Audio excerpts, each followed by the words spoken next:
आज के इस इम्पोर्टेंट प्रश्नों की श्रृंखला में इंटरमीडिएट में एक प्रश्न 100% फिक्स होता है सातत्यता से, जो कि ये 5 नंबर क्वेश्चन बनता है। और इसमें से जब 5 नंबर क्वेश्चन नहीं अपडेट होता है तो 2 नंबर के भी क्वेश्चन पूछे जाते हैं।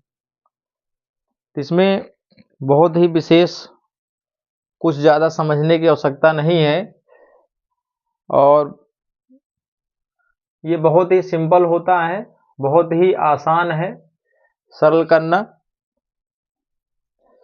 और जो भी बच्चे अभी तक हमारे इस चैनल से पहली बार जुड़े हैं, जो कुछ भी इम्पोर्टेंट प्रश्नों की श्रृंखला छूट चुकी है वो हमारे पिछले वीडियो को आसानी से देखकर उसको पूर्ण कर सकते हैं, क्योंकि जो अभी प्रश्नों का जिक्र चल रहा है ये बहुत ही महत्वपूर्ण है और यह समय बार बार नहीं आएगा।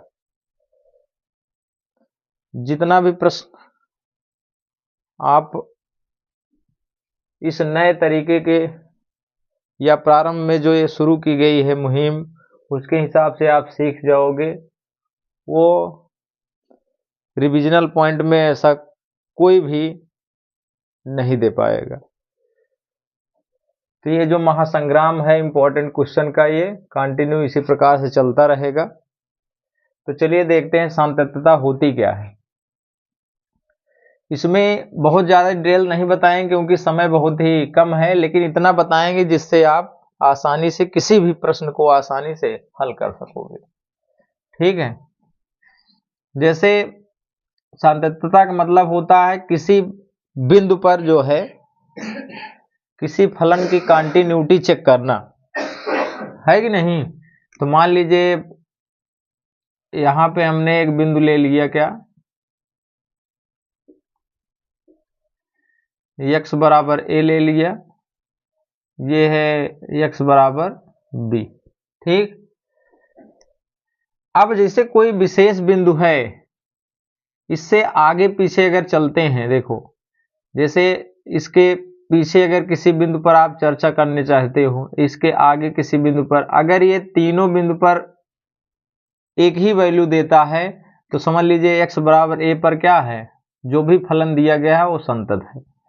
जैसे x बराबर b है, कोई अदर बिंदु है, इसके आप इस साइड, इसके आप इस साइड अगर आप चेक कर लेते हैं, अगर तीनों बिंदु पर जो है कंटिन्यूटी, अर्थात कहने का मतलब है मान जो है समान आता है, तो समझ लीजिए x बराबर b पर जो क्या है, सातत्य है फलन। ठीक, अब जैसे मतलब जैसे आगे बढ़ोगे तो क्या है, आगे का मतलब क्या है, x का जो मान होगा a से अधिक होगा, है कि नहीं। और इसके पीछे अगर आते हैं तो क्या आएगा, x का मान जो है a से कम होगा, तो इसको आप कह सकते हैं x is less than a। ठीक है, तो ये दो केस बना, देखो एक मेन ये है बिंदु, उसके आगे कुछ पॉइंट चेक करना चाहते हो तो ये हो जाएगा, उसके पीछे कोई पॉइंट, तो ये कंटिन्यूटी के अकॉर्डिंग आता है। ठीक है, और ये इसके साथ एक शब्द जोड़ सकते हो आप, सीमा भी, मतलब जो सीमा दी गई है उसके दायरे में आप रहकर इसकी संततता को चेक करना है। ठीक है, सीमा क्या है, x बराबर a है, यहाँ पे x बराबर b है। ठीक, तो इसको हम कहते हैं, सीमा को लिमिट कहते हैं, तो इसलिए यहाँ पे ये वाला पॉइंट चेक किया जाता है। मान लीजिए फलन, यहाँ पे मान लो फलन क्या है, ये fx है। ठीक है, तो fx पे x की वैल्यू a रखकर चेक करेंगे तो ये हो जाएगा फलन का मान, फलन का मान। ठीक, तो ये हो जाएगा, किस पे चेक कर रहे हैं, x बराबर a पर। ठीक, तो यहाँ पे रखोगे तो क्या निकलेगा, ये fa निकलेगा। अगर इससे पूर्व हल कर रहे हैं या इसके बाद हल कर रहे हैं तो उसके कारण चलेंगे, बाद के हिसाब से चलोगे तो क्या हो जाएगा, इसको कहते हैं राइट हैंड लिमिट।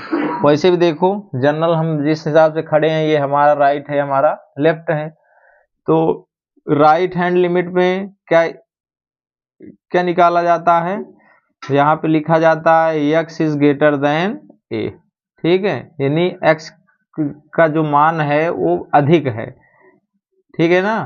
तो राइट हैंड लिमिट कहा जाता है। एक पॉइंट निकलता है क्या, इस वाले पॉइंट पे पीछे आएंगे तो क्या हो जाएगा, लेफ्ट हैंड लिमिट।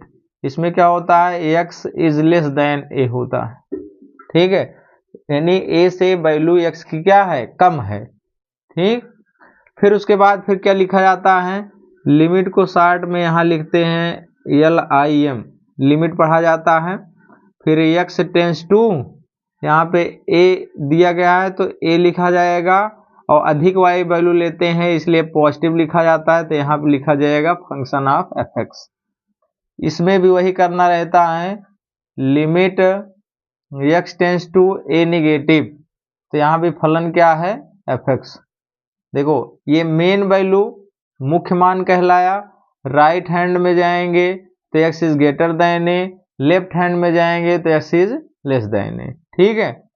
फिर उसके बाद किया जाता है लिमिट, अब यहाँ पे s टेंस टू 0 लिया जाता है, s टेंस टू 0 यानी a से बहुत ही सूक्ष्म वैल्यू है, जैसे a है मतलब 1 है मान लो, तो 1 का मतलब इससे आगे जाना है तो 1.00001, 1.00001 मतलब h की वैल्यू बहुत ही सूक्ष्म है।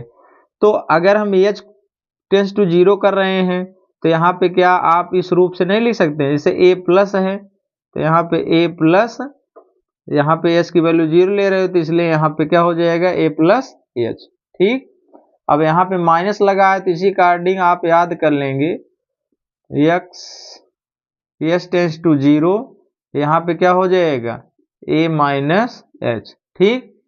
अब तीन कंडीशन में आया, अब देखो जहां जहां x रहेगा वही फंक्शन पे a प्लस h रखना है। अब s टेंस टू 0 है तो यहाँ 0 रखोगे तो fa तो मिल रहा है, देखो s टेंस टू 0 रखोगे तो यहाँ पे fa आएगा, तो fa अर्थात तीनों पॉइंट जो है एक ही निरंतरता को शो कर रहे हैं, ठीक है। जब ये केस जब हल कर लेंगे, जब आपको मिलेगा लेफ्ट हैंड लिमिट बराबर राइट हैंड लिमिट और इक्वल क्या आएगा, fa, तीनों आपस में समान मान देगा तो समझ लेना तब जो है x बराबर a पर fx क्या होगा, सतत होगा, क्या होगा, सतत होगा। कभी कभी पूछते हैं अस्तित्व में है कि नहीं, तो इस स्थिति में आप कह सकते हो अस्तित्व में है, ये भी कह सकते हैं, ठीक है। सातत्य बिंदु के बारे में पूछेगा तो सातत्य बिंदु की चर्चा करने मतलब सातत्य बिंदु भी ज्ञात करने के लिए आपको तीनों कंडीशन अगर फॉलो कर रहा है तो सातत्य बिंदु माना जाता है। कौन सा, x बराबर a, एक स्थान पे अब कुछ भी हो सकता है, 1 2 3 4 5 6 7 कुछ भी हो सकता है एंड सो ऑन, ठीक। इस हिसाब से आपको चेक करना है। दूसरी कंडीशन एक यहाँ पे इंपॉर्टेंट पॉइंट बनता है, NCERT बेस्ड है, उसमें क्या होता है, अगर जो fx दिया गया है ये बहुपद है, क्या है, बहुपद हो, तो आपको डायरेक्ट यहाँ पे x बराबर a पर मान लीजिए संतत्य की जांच करना है तो आपको निकालना है fa की वैल्यू निकालना है, यानी इसको कहते हैं फलन का मान निकालना है, ठीक। और दूसरी कंडीशन में क्या करना है, आपको डायरेक्ट निकालना है limit x tends to a fx। दोनों केस में अगर बराबर हुआ यानी लिमिट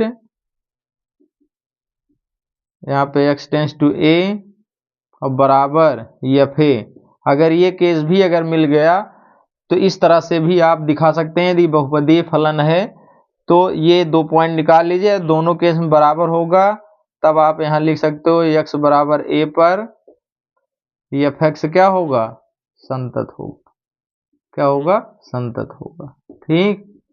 तो ये बहुत ही सिंपल है, इसके अकॉर्डिंग आप किसी प्रश्न को बहुत ही आसानी से हल कर सकते हैं। बहुत सारी बुक में, जैसे आप अरिहंत देखेंगे, बालाजी प्रकाशन, कोई भी प्रकाशन देखेंगे, ज़्यादातर इससे सॉल्व किया गया है। और एनसीईआरटी बुक उठा के देखेंगे तो जो बहुपदीय फलन है ये सामान्य नियम भी लगाया गया है। ठीक है, इसके आधार पर, इसको अभी इरेज नहीं करेंगे, इसी के आधार पर आपको एक प्रश्न समझाते हैं। ठीक है, तब तक इसको नोट कर लें।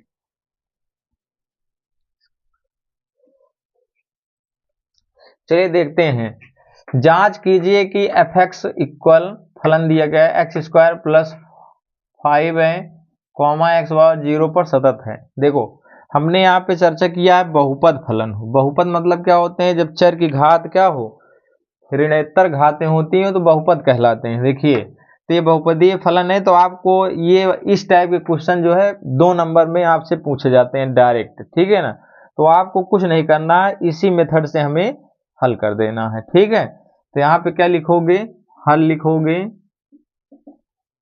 फलन क्या दिया गया है, फलन एफ एक्स इक्वल क्या है एक्स स्क्वायर प्लस 5 है। किस पर जांच करनी है, एक्स बराबर 0 पर क्या निकालोगे, फलन का मान निकालोगे। क्या निकालोगे, फलन का मान। ठीक, तो क्या हो जाएगा, एफ 0 लिखोगे। यहाँ पे जहाँ पे एक्स है, यहाँ पे एक्स के स्थान पे 0 रख रहे हो तो यहाँ भी हो जाएगा 0 का स्क्वायर प्लस 5। तो यहाँ एफ 0 का मान कितना आ गया, 5। देखो यहाँ पे हमने क्या कहा था, एफ ए निकालना है, तो ए के स्थान पे 0 है तो इसलिए यहाँ पे 0, यहाँ पे 0, यहाँ पे बच गया 5। ठीक है, अब क्या निकालना है, फिर लिखना है लिमिट एक्स टेंस टू, यहाँ पे क्या कहें, एक्स टेंस टू ए है, ए के स्थान पे 0 है तो यहाँ पे लिखोगे 0। फिर क्या लिखोगे, एफ एक्स, तो यहाँ पे एफ एक्स लिख लेना। ठीक, फिर limit X tends to 0, F X की वैल्यू कितनी है, एक्स स्क्वायर प्लस 5। ठीक है, अब यहाँ पे एक्स की वैल्यू रख दोगे तो कितना आ जाएगा, यहाँ पे आपका मान मिल जाएगा 0 के स्क्वायर प्लस 5, तो इक्वल कितना आ गया 5। यहाँ पर फिर लिख दोगे अतः एफ 0 इक्वल क्या आ गया, limit X tends to 0 F X, दोनों के मान क्या आ गए, समान। इसलिए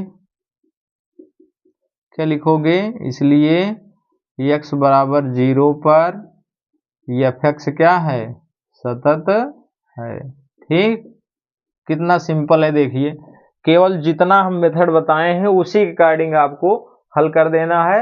100% इस टाइप क्वेश्चन, अगर नॉर्मल क्वेश्चन इसमें बनता है 2 नंबर के लिए तो ऐसे ही जनरली पूछा जाता है, और थोड़ा इंक्रीज करते हैं नंबर, अगर बढ़ाते हैं तो उसको इस मेथड से लगाया जाता है। ठीक है, स्क्रीनशॉट कर लीजिए, फिर आगे बताते हैं। तो आप जान ही रहे हो कि अभी हम बहुत ज़्यादा लॉन्ग वीडियो नहीं बनाते हैं, क्योंकि अधिक लॉन्ग होने पर बच्चे बोर हो जाते हैं। तो इस प्रकार के जो इस पर आधारित क्वेश्चन है अगली वीडियो में आपको लेकर आएंगे। इसलिए जो है एक भी दिन जो है हमारे इस चैनल को मिस मत करना। अगर मिस भी हो जाता है किसी कारणवश तो हमारी वीडियो ऑफलाइन है और आसानी से बैक करके देख सकते हैं। ठीक है, धन्यवाद।